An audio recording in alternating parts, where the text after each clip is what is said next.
Hai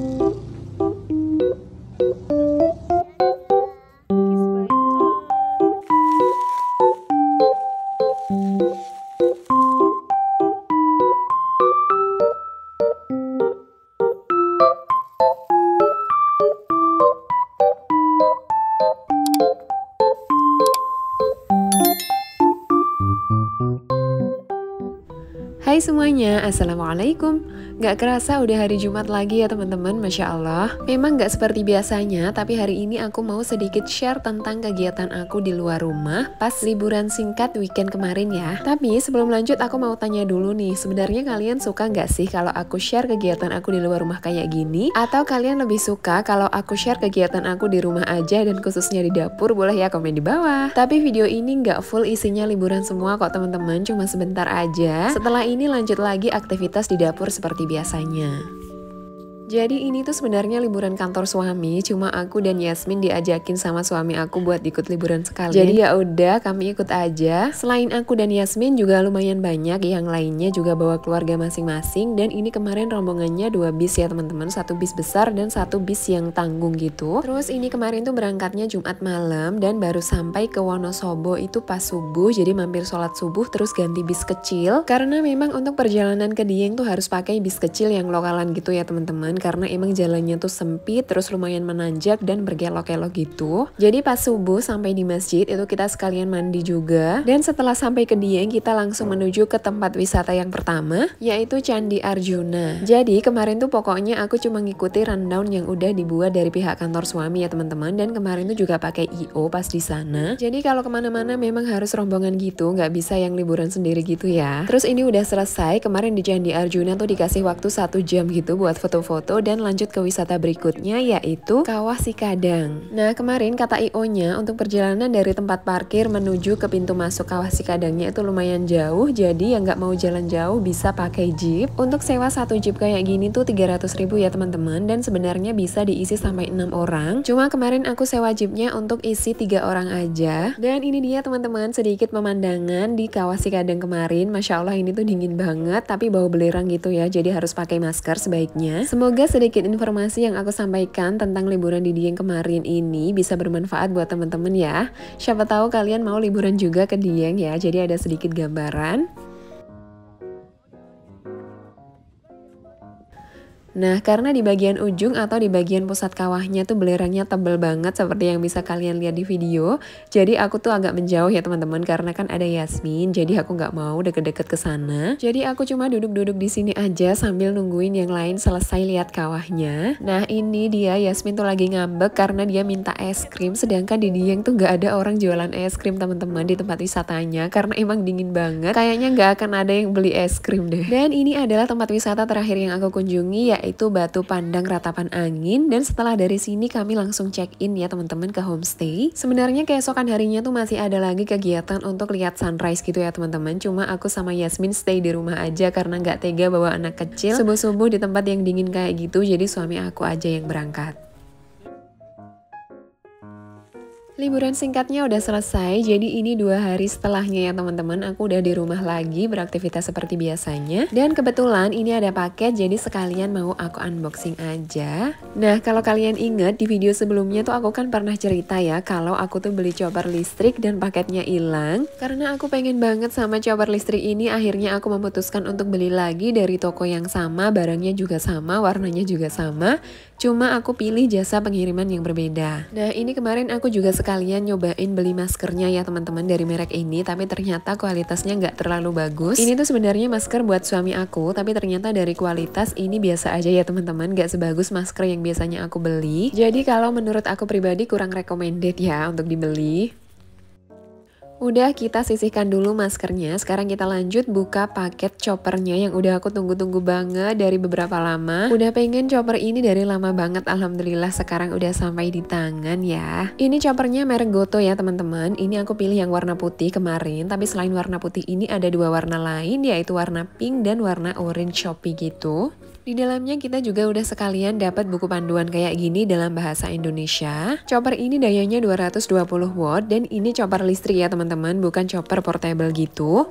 Dan aku nggak nyangka ternyata chopper ini tuh ukurannya lebih besar dari bayangan aku. Tapi ini menurutku pas ya teman-teman, nggak terlalu besar, nggak terlalu kecil juga. Pokoknya ini pas banget buat sehari-hari di rumah gitu. Kalau dari segi fungsi, ini tuh udah multifungsi banget ya. Bisa untuk ngechop es batu, daging, sayur, buah, atau buat MPASI anak kita juga bisa. Ini ukuran diameternya 11,3 cm dan ukuran panjangnya 23,3 cm ya. Materialnya udah food grade tentunya, dan ini bagian bawahnya itu bukan kaca ya teman-teman, tapi akrilik. Ada 4 mata pisau yang bisa kita lepas pasang, jadi kalau lagi dicuci ini gampang banget ya, nggak ribet. Terus kalau kita mau ngeluarin bumbu juga lebih gampang, jadi nggak nyantol-nyantol di mata pisaunya gitu. Kapasitas dari wadah akriliknya ini adalah 500-600 gram dan panjang kabelnya adalah 1 meter ya teman-teman. Nanti aku mau nyobain setajam apa sih mata pisau dari chopper ini, tapi sekarang aku mau lanjut jemur baju dulu ya. Jadi ini bajunya tuh udah aku cuci sejak dini hari tadi, jadi ini bisa langsung aku jemur. Biasalah ya teman-teman, kalau habis liburan tuh pasti banyak banget cucian, banyak baju kotor kayak unlimited aja gitu, padahal liburannya juga cuma 2-3 hari. Nah, aku sekalian mau cerita, jadi buat teman-teman yang sering nanyain jemuran ini, jadi ini jemurannya aku nggak beli ya teman-teman, tapi udah bawaan dari kontrakan. Jadi pas tinggal di sini ya aku tinggal pakai aja. Menurutku sih jemurannya emang bagus ya dan kuat. Kemarin aku coba-coba cari di Shopee, ternyata ada yang jual. Nanti kalau kalian pengen beli jemuran kayak gini juga, bisa cek link yang ada di description box aku ya. Alhamdulillah ini jemurnya udah selesai, jadi sekarang aku mau lanjut nyuci ronde kedua. Masih sebanyak itu loh teman-teman baju kotor yang aku cuci, Masya Allah. Semangat terus ibu-ibu yang berjuang dari rumahnya masing-masing. Semoga semua yang kita lakukan bernilai pahala di mata Allah ya, amin. Nah sebelum ditanyain aku mau jelasin dulu, jadi dress yang aku beli ini linknya udah aku taruh di description box ya teman-teman. Jadi semua dress yang aku pakai di setiap video aku tuh selalu aku tulis linknya di description box, jadi kalian cek aja. Tapi kalau linknya nggak ada berarti itu bajunya udah aku beli lama banget yang udah nggak ada linknya. Dress hitam yang lagi aku pakai sekarang ini harganya cuma 90.000 tapi bagus banget, bahannya rayon yang tebal dan nggak menerawang. Di bagian depannya juga udah ada resleting, jadi ini busui friendly ya. Selain warna hitam ini juga ada banyak pilihan warna lain. Buat yang mau beli dress ini juga bisa langsung aja cek di description box aku, udah ada linknya di sana. Nah sekarang aku lanjut masak ya teman-teman. Jadi ini aku mau ungkep ayam, cuma aku bikin bumbu sendiri ya seperti biasa, bawang merah, bawang putih, ketumbar, kemiri, kunyit, daun salam, daun jeruk, serai, lengkuas, dan jahe. Nah sekarang udah lihat kan ya gimana hasilnya setelah pakai chopper ini. Jadi buat ngalusin bumbu tuh cuma butuh beberapa detik teman-teman. Jadi videonya tuh tadi nggak aku cepetin sama sekali ya, nggak aku potong juga videonya. Kesimpulannya chopper ini recommended banget, harganya murah, kita nggak perlu beli yang mahal-mahal, nggak perlu beli yang ratusan ribu, cukup beli ini aja buat sehari-hari ya teman-teman.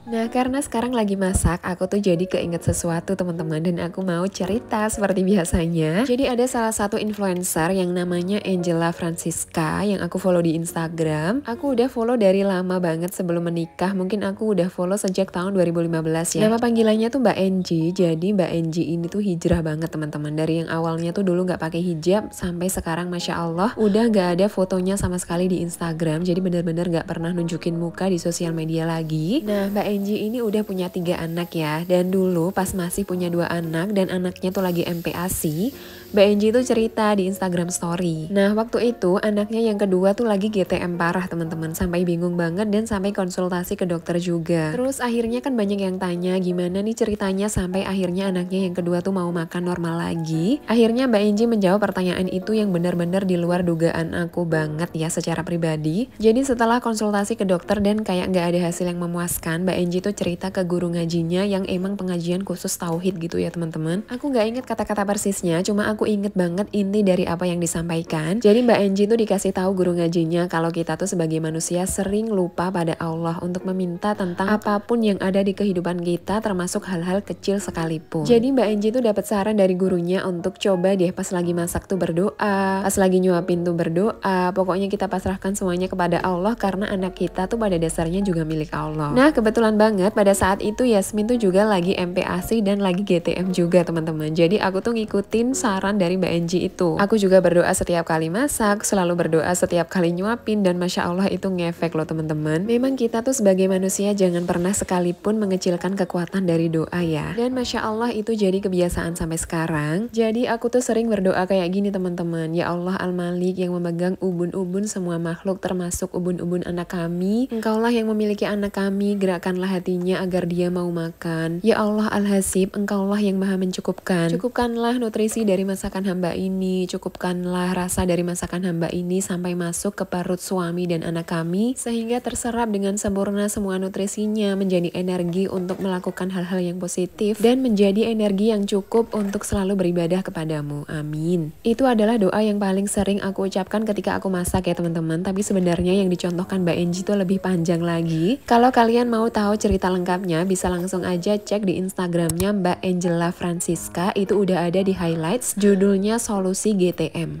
Masya Allah, nggak kerasa loh ini videonya udah mau selesai. Terima kasih ya teman-teman yang udah nyimak sampai habis. Semoga apa yang aku share hari ini bermanfaat ya. Seperti biasa, jangan lupa like, subscribe, komen, dan share. Dan sampai ketemu di video selanjutnya ya. Wassalamualaikum.